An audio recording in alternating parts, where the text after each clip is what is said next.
Outwars sets a fantastic first impression.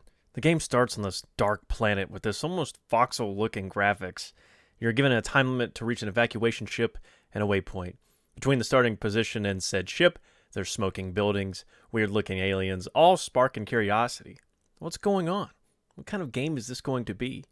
Outwars was developed by SingleTrack. You probably know them as developers of Twisted Metal 1 and 2. Outwars was published by Microsoft and officially released in 1998. I had never heard of this game until someone posted some gameplay footage in a Discord channel. It piqued my curiosity, and so here we are. On GOG, Outwars has glowing reviews. However, press at the time wasn't so friendly as most outlets trashed it. So I think this game is one of those cult following kind of things, like a Land of the Dead scenario. I hated Land of the Dead, and you'd be surprised at how many requests I get to redo that review. Well, I bring it up because I did not enjoy Outwars. There's good details present within the game, so I'll start with those. The FMV scenes are always welcome. I love real people FMV bits and pieces in video games. I really wish they were more common in modern gaming. The story involves a race of bug-like aliens invading human outposts. Man, where's Daxter when you need him? I hate bugs! When I first did research about Outwars, I found a few people comparing it to Starship Troopers. However, the only similarity is the bugs. I guess it's a given, but don't expect nothing more than a standard corridor bug shoot. There's not much in the way of world building or style that goes beyond standard sci-fi. I kind of wish the FMV characters were more, ridiculous characters of soldiers, kind of like in Starship Troopers. I don't get to hear anything crazy like, Semper Fi to Ashes or anything like you would hear in Colonial Marines or anything like that, but it's whatever, I suppose. After escaping the opening intro mission, you are enrolled in jetpack training in order to join an elite group of soldiers. Just like that opening mission, you are timed in these training sessions. But regardless of the clock, this is a space where you can get fully acquainted with the jetpack. There's a few difficult landings to make, but once you rebind the keyboard, you'll get the hang of it. There's also a first-person view, but I didn't use it a whole lot because I like seeing my crusty soldier person. However, it does make flying a lot easier. Heck, even in some cases, it's better for shooting. The levels are massive and honestly impressive for 1998, especially since there's typically a lot going on. The way the terrain looks reminds me a lot of Armored Fist 3 in a way, as everything looks jagged and almost blurry. There are destructible objects like stationary vehicles or small structures, but for the most part, things tend to stay static. Sometimes the levels do get reused. For example, you go through all these training missions and then you have to redo them when the bugs invade the training complex. It's kind of cool to have a different perspective on these levels. Like at first it was just like a carefree, learning how to fly type deal. And now you're having to run through and kill bugs and save people. All right, that's about all the niceness I have to say. Time to detail why this game was a slog. I really had to force myself to play this, and even then, I probably only made it a quarter of the way through. It was the first glider section where I was like, yeah, I don't want to do this. The first big issue is the difficulty. I like difficult games, but here, it almost seems unfair as you don't really know what you're going to be running into in missions. Like, sure, you get a briefing, but then something gets thrown in where you have to reach somebody in a certain amount of time, and if you don't, they'll die. Take the training missions, for example. Once the bugs invade and you have to go save these guys at this dropship, you have to go through the whole stage really, really quickly while running into aliens to get there in time so they don't die. So, yeah, there's missions with timers, and sometimes you have that timer. Other times you just kind of have to hope that you're getting there in a reasonable amount of time before the mission fails. That was like the worst part of Gunmetal, if you guys watched that video.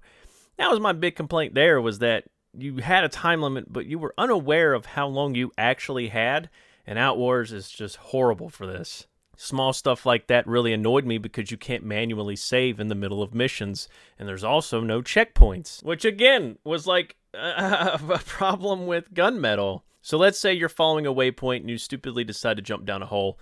It's gonna kill you, and then you have to do the whole mission over again. Sometimes it isn't due to you being dumb though. The whole game is built around the jetpack. There's no traversing a level without it. The bugs will also tear you up if you stay on the ground, so flying is something you have to master. The issue with this is the fuel levels. There's not a whole lot of airtime you can get. When you run out of fuel, you fall to the ground. Well, guess what? This game has fall damage, and it doesn't require a super high height either. I've lost so much health due to fall damage. Because of this, I tend to wait for a full tank before attempting a jump, especially since some of the levels have death pits. This makes Outwars take that much longer as you're just chilling there waiting for a full tank of fuel. It's exhausting, and it's kind of like just brutal. It'd be fine if the game was kind of on the easy side and this was the only thing that was kind of getting in your way, but that's not the case. Honestly, the graphics and style is like the only thing I like about this game, barring the flamethrower, which takes up half the screen when you shoot it. I really hope you guys tell me that I'm an idiot and there is indeed a quick save, like and there's checkpoints, because I would like this game more, not a whole lot more, but I really hope I'm stupid. But I swear to God, I looked all everywhere. I don't think they're saving during missions. The only time you get to save is in between missions, as far as I can tell. But yeah, the process becomes load into a level, hopefully figure out where you got to go, try to avoid as much damage as possible, and hope you aren't beating an invisible clock.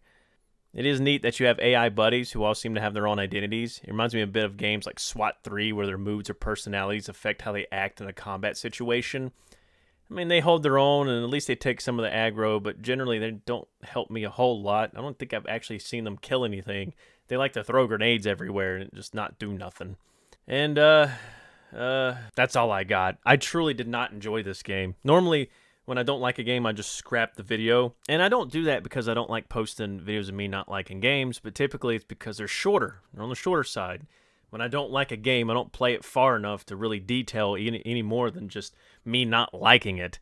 But Outwars is weirdly obscure, and there's not a whole lot of videos out there on it, which is strange because it's published by Microsoft. It's interesting, and it has its fans. I watched a couple reviews of people kind of giving it good reviews, so who knows? Maybe I'm kind of in the wrong here. But even if I'm being too hard on it and I'm presenting a hot take, I still wouldn't recommend it. Because if you want a sci-fi shooter, I'd instead play Republic Commando, or if you want to keep the bug theme, there's always Earth Defense Force. There's so many better sci-fi shooters out there that your time would be spent better playing those. But if you still want to play it, it's best to get the GOG copy, then go into the EXE's properties and set the compatibility to Windows XP SP3. Because if you don't, the cutscenes won't play. And the cutscenes, I mean, they're kind of stiff. But hey, you still want to see them, so make sure you do that. It's fairly dark in here, isn't it? But anyway, I thought at the tail end of this video, just to kind of pad time, reach that 10-minute mark, is that I realized on YouTube I haven't talked about the new year. I guess because I haven't released a video yet. But I don't really have any New Year's resolutions or anything like that. But I do have a minor goal for CD-ROM Fossil, and that's to kind of change how I do videos. And what I mean by that is most videos I do is kind of geared towards reviewing it and whether or not I recommend it, which is what Outwars was just now. But I think from here on out, I'm going to do more of a tour, so to speak, or just kind of present the game as it is and just talk about what interests me more than anything else than obscure stuff that I found. I'm no longer going to try to convince you whether you should get it or not, unless I'm like really adamant about it, right? Like, man, this is a game that you should play. But yeah, it's a new year. We made it through the last one. And I hope everyone's doing good, doing great. We're going to do some videos. And my hair looks awful at this angle, but it's fine. I padded Outwars, baby. Yeah! That's all that matters. I'm going to go away now. Bye-bye.